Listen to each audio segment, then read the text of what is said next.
For over a decade, my younger brother and I had fought over the same girl, but she always preferred him, the brother who could do it all. It drove me insane. I threw myself into learning everything I could, mastering anything that might make her notice me, even just a glance. By 25, I'd not only graduated from MIT, but earned an MBA from Harvard on top of it. Yet the moment I came home, Eileen Mason pulled her hand away from mine. The only one I like is Marcus. Stop wasting your time. I stood frozen. My buddies had a bottle of whiskey ready, expecting me to drown my sorrows. I didn't take it. I just stood there, a little dazed. Why do I suddenly find her so boring, dull, uninteresting? Nothing but a pretty face. I can't even understand what I saw in her in the first place. Am I just fickle? My buddy laughed. You're not fickle. You've grown. She hasn't. My brother Marcus Farley and I stepped out of the car at the same time. Eileen Mason didn't hesitate. She walked straight past me and looped her arm through his. Marcus shot me a quiet, mocking smile. Smug. Deliberate. Everyone around us ducked their heads and grinned. They all knew what came next. Me snapping at Marcus, fighting for Eileen's attention. Then Eileen would scold me for being immature, and I'd lose my temper, and the whole circus would play out the way it always did. But a moment passed, and I didn't move. All those years, I'd nearly driven myself into the ground trying to earn a single look from Eileen Mason. School, startups,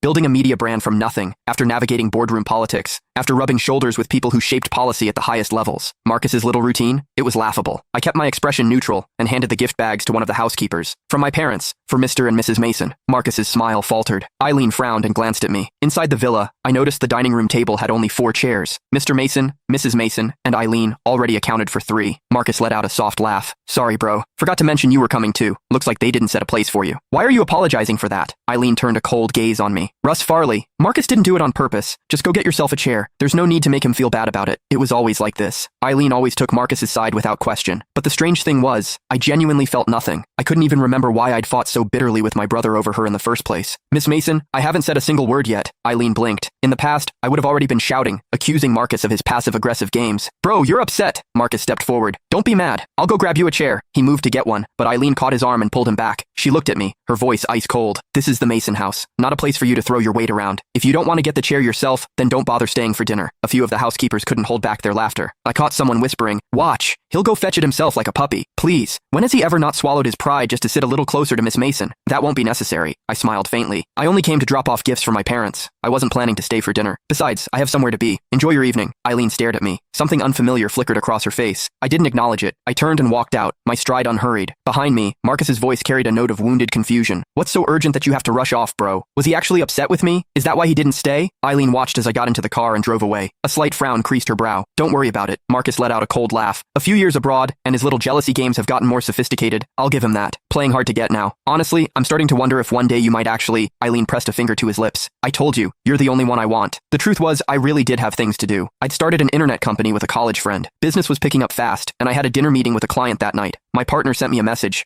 Heard you're back in the country.